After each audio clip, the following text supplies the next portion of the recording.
ഭിന്നശേഷി ജീവനക്കാർ അഭിമുഖീകരിക്കുന്ന പ്രശ്നങ്ങൾക്ക് അടിയന്തര പ്രാധാന്യത്തോടെ സർക്കാർ പരിഹാരം കാണണമെന്ന് NGO യൂണിയൻ സംസ്ഥാന സെക്രട്ടേറിയറ്റ് അംഗം കെ സുനിൽകുമാർ.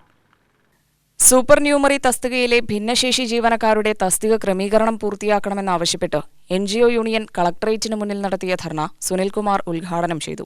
ഭിന്നശേഷി സൗഹൃദമാണെന്ന് അവകാശപ്പെടുമ്പോഴും ഭിന്നശേഷിയുള്ള ജീവനക്കാർ നിരവധി പ്രയാസങ്ങൾ അനുഭവിക്കുന്നുണ്ട്.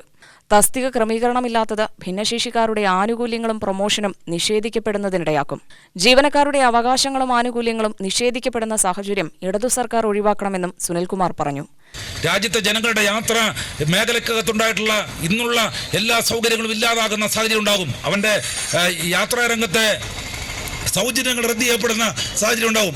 ഭിന്നശേഷിക്കാർക്കുള്ള സൗകര്യങ്ങൾ റദ്ദ് ചെയ്യപ്പെടുന്ന സാഹചര്യം ഉണ്ടാകും. സ്ത്രീകൾക്കും കുട്ടികൾക്കും അതോടൊപ്പം തന്നെ മറ്റ് പരിഗണന കിട്ടേണ്ട ആളുകൾക്ക് ലഭിക്കുന്ന എല്ലാ സൗകര്യങ്ങളും റദ്ദ് ചെയ്യപ്പെടുന്ന സാഹചര്യം ഇതിന്റെ ഭാഗമായി ഉണ്ടാകുകയാണ്.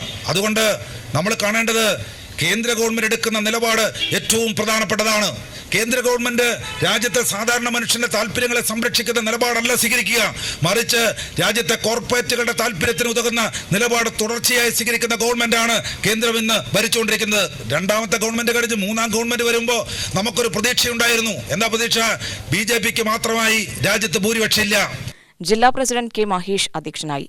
ജില്ലാ secretary K Santhosh Kumar, M Prasad എന്നിവർ സംസാരിച്ചു. UTV news, Palakkad.